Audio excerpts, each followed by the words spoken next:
Вітаем, шаноўныя гледачы. Памятаеце, мы распавядалі пра вужынага караля, што жыве блізу ўладанняў агінскіх. Сёння ж гаворка пойдзе пра ягоных дачок, вужалак. Ці чулі вы пра такіх?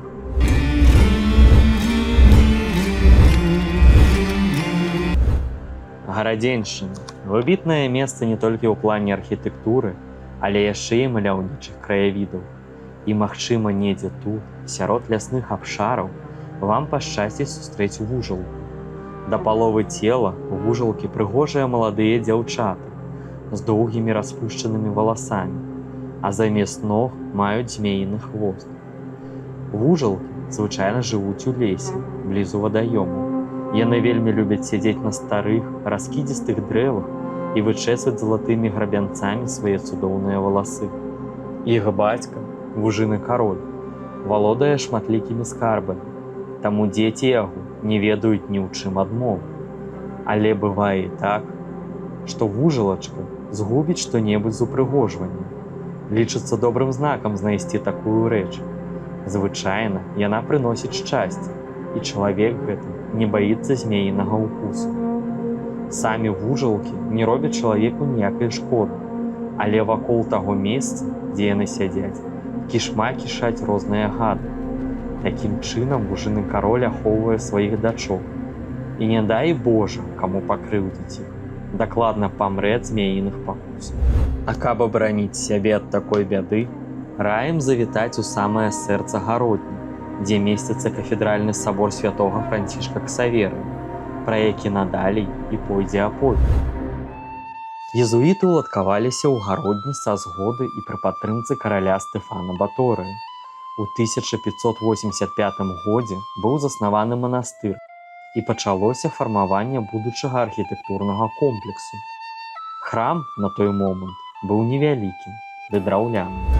Толькі напрыканцы 17 стагоддзя было прынята рашэнне стварыць каменную святыню у гонар аднаго з самых паспяховых місіянераў, якія здолелі скарыць шматлікія тэрыторыі Афрыкі і Азіі, Ігнацыя Лойла Францішка Ксаверыя.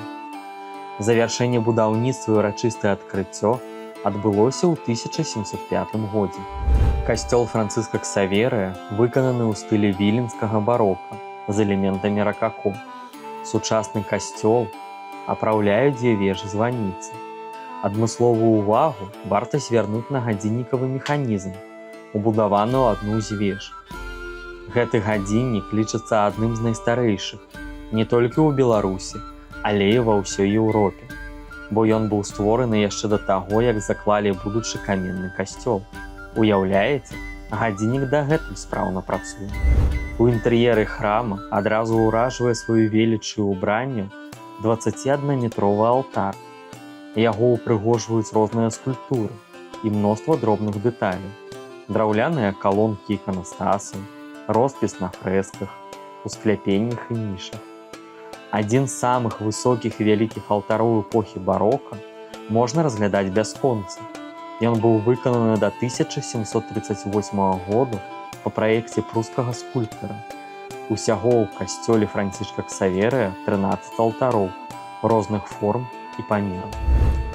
У снежні 1990 года папа Ян Павел II надаў гродзенскаму касцёлу статус малой базілікі, а з красавіка 1991 года касцёл стаў кафедральным. Храмаў са статусам малая базіліка ў Беларусі усяго 3. Акрамя гарадзенскага, яго маюць буцлаўскі касцёл у небаўзяцця Найсвяцейшай Дзевы Марыі і касцёл Панны Марыі ў Пінску. Калі будзеце ў гародні, абавязкова наведайце касцёл Францішка Ксаверыя, бо гэта цудоўная магчымасць дакрануцца да сапраўднага архітэктурнага скарба Беларусі.